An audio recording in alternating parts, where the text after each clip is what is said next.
Shiva, the very word means eternal auspiciousness. Auspiciousness without any reason. When something exists without any cause, reason, it is eternal. Even if you look at the extraordinary qualities of Mahadeva, when he sits in silence, he puts people into enlightenment, the eternal peace under the banyan tree as Dakshinamurti. When he decides to dance, he puts the whole world in bliss as Nataraja. When he decides to destroy, he destroys all negativity as Kala Bhairava.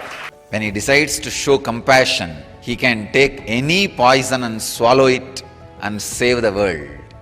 He can sacrifice anything to any limit. There is no limit for his sacrifice.